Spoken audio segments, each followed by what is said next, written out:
A lot of my viewers are either childcare business owners or people aspiring to open their own childcare business. What is one or two tips that you would give to them if they were even looking into the nonprofit world? I would say that. Hey everyone, how are you guys doing? If you're new here, my name is Danny Christine. I'm a childcare business owner, consultant, and wannabe lifestyle content creator here on YouTube. And today I'm here with my sorority sister, Dr. Zoe. She is the founder and executive director of a nonprofit organization called 3Ds Aftercare. And the reason I'm bringing her on my channel today is because I get a lot of questions from you guys about nonprofit organizations, which you know I cannot answer. So, Dr. Zoe, can you tell us a little about your organization and who you are and what you do? So my name is Dr. Zoe, and I'm the founder and executive director of 3Ds Aftercare Inc. 3Ds Aftercare Inc. was birthed because I was a young single mom of 3, and when I gave birth to my youngest daughter, almost 19 years ago, I realized that I couldn't afford to work and take care of her and pay for a sitter. So that was right before I started the Department of Education. I decided to take care of other people's children, and while I took care of mine. And once the parents found out that I was caring for children, everyone started bringing their children. I wasn't a nonprofit until 2008 when I realized that I had to give myself some kind of coverage. So the liability wouldn't be on Zodelia, it would be on the nonprofit. So what kind of business entity were you before you established a nonprofit? So I was a sole proprietor, but I didn't even have a title. Back then I didn't know the importance of making a decision to be for-profit, nonprofit, LLC, s-corp. I had a business idea, and I figured, you know what, I'll start a business, until I started reading and educating myself and realizing that, you know what, no, it's bigger than this. Mm-hmm. So when you did decide to make that switch from sole proprietor to nonprofit, why didn't you choose to do like a corporation or an LLC like you said? The purpose of the nonprofit is because you want to do something for the greater good of the society. It means that you want to, your vision is not about just you, it's about everyone else in the world. For-profits are about your personal gain. There is a gain for you as a nonprofit, it's just that the mission or the vision has to be for society. Our mission is to empower children, create confidence, and encourage academic accountability. Our vision is to empower and affirm a nation of children that will powerfully impact their community and the world. With what you just said, do you feel like if a business operates as a regular corporation or an s-corp or LLC, do you not think that they could have a vision to better the world? No, they could.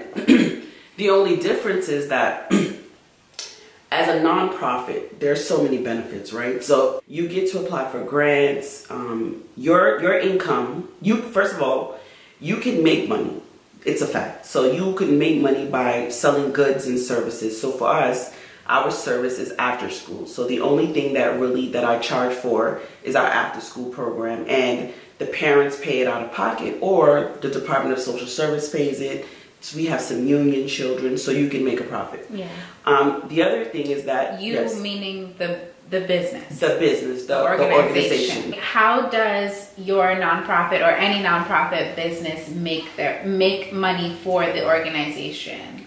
So you make money by offering goods and services, like our after school program that is either paid through the Department of Social Services, private pay, or any kind of unions. Okay. You also can make money from donations, subscriptions, and membership fees. Okay.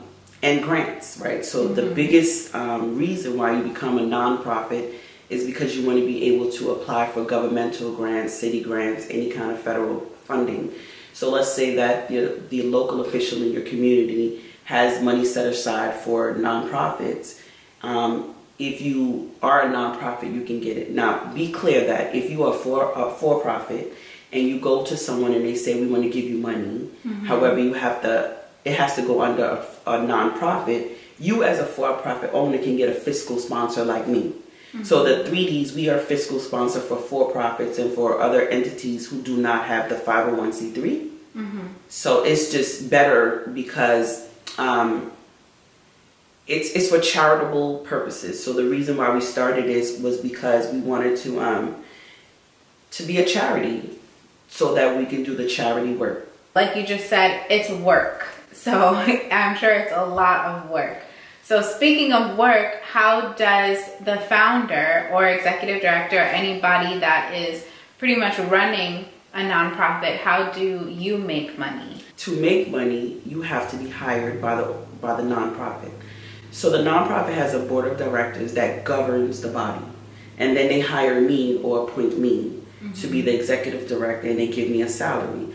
Depending on how large the organization is or what the projected income looks like, then the board decides what my salary is. So the board would have to be the one to give you a raise if that's what you wanted to, like if the business started to make more money.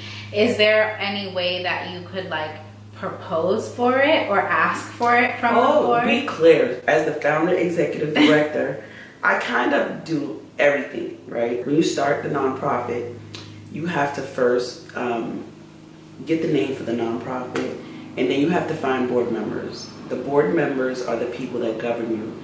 So you want to get people that are in all aspects of business, like maybe someone who does finances to help you with that.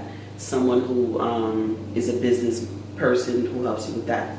And the most important person on the board is the one body in the whole world that no matter if you get mad, have a fight, whatever happens, they will never vote you off or vote against you per se. Like remember Microsoft and Bill Gates. He didn't have that one vote, so they voted him off his own board. It's possible. So you always have to have the one ace in the hole, if I want to call it that way, that no matter what happens, even if you get dementia, I don't know, or they will say no or yes, because that's the person that you need one person to do that. Yeah. But could you tell us what happens if you don't have someone? They can vote you off. They can fire you. The board can fire you. Even though you're the founder, they can fire you. So as the executive director and not being on the board, I set up the meetings. I'm the one that went to Brooklyn Legal Services to get the bylaws done. I do all the work. I just don't have voting power. And I'm called the ex officio. So we're on the board. You can be part of the meeting. You can do everything for the meeting. You just don't have a vote. And that's important for me not to have a vote as well, because I'm a New York City employee. So if working for the Department of Education, if the organization wanted to get contracts with the DOE and I had a vote, it would be a conflict of interest. So I don't have a vote. I would always be excused from that. The biggest issue with nonprofits, and even for myself, is getting a grant writer, right? If you get a grant writer who believes in your mission and your vision, they do it for free and they put everything into it. And those nonprofits, they thrive because there's so many grants. Right. When you're small like me and you have 3 jobs and a million things happening, you don't have time to write grants. So then it's my weakness. So I tried to write a grant for, let's say, Con Ed. Because I'm not a grant writer, I asked for $500 too much, denied. I wrote another grant, I didn't ask for enough. So a grant writer, if you have nothing to do and you want a job and you want to research, become a grant writer. Because a grant writer, a knowledgeable one with a good database, is able to get funds for any nonprofit. And that's how they run. Most nonprofits are running for years. And yes, people say, oh, nonprofits don't make money. They can make money, you just have to be creative. Like, we have so many programs, and because we have so many programs, there's funding for like each program. To go back to the board, what is the benefit of being a board member? Like, how did you find these people that were willing to put in time to be on a board and not be paid? There are many people who are in this world that want to be part of a board. One, it adds to your resume. 2, it allows you to give back to your community right? Because maybe you are doing well in your business and you don't want to start a business. However, you want to be part of an entity that is really doing well. These board members have to buy into your mission and vision. They see what you're doing and they say, you know what, I want to help you with that, just selflessly. It gives them the opportunity to network with other people.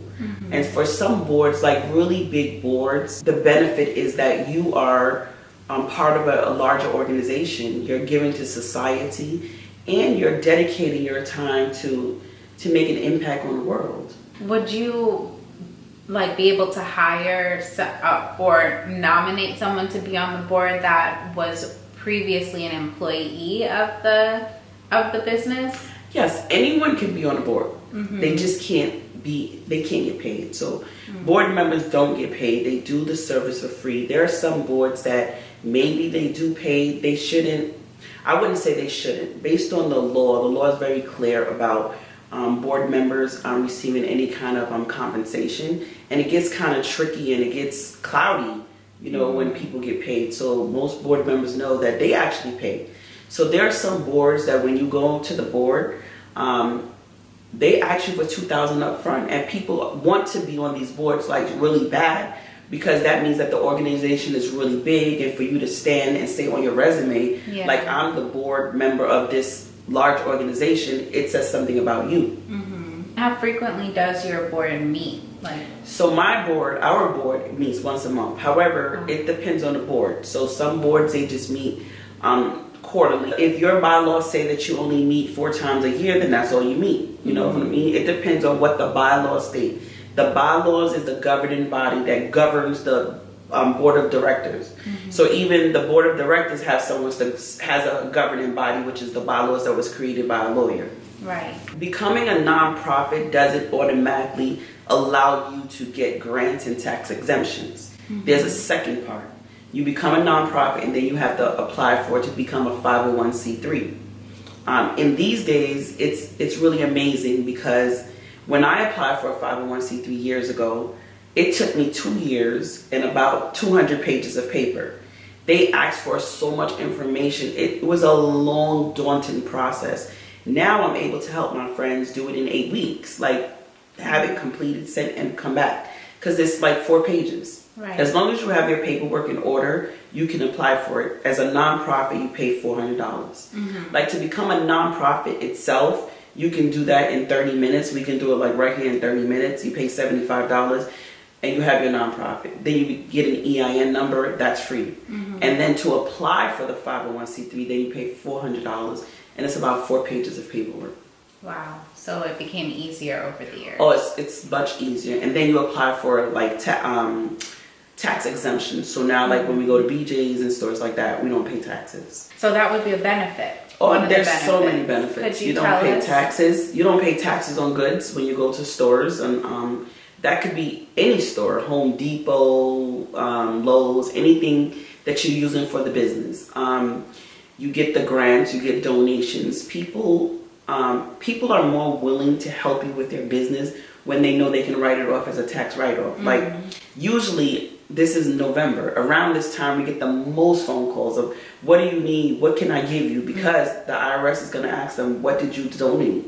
Come February, and they need to have a tax ID number to say that we gave to a particular organization. With those being some of the benefits, could you tell us what some of the cons might be? You gave us a lot of pros, but I know that there are some people in business that are hesitant to become nonprofits, and I was wondering if you might know why. If you don't have really good bylaws, right, that's the problem.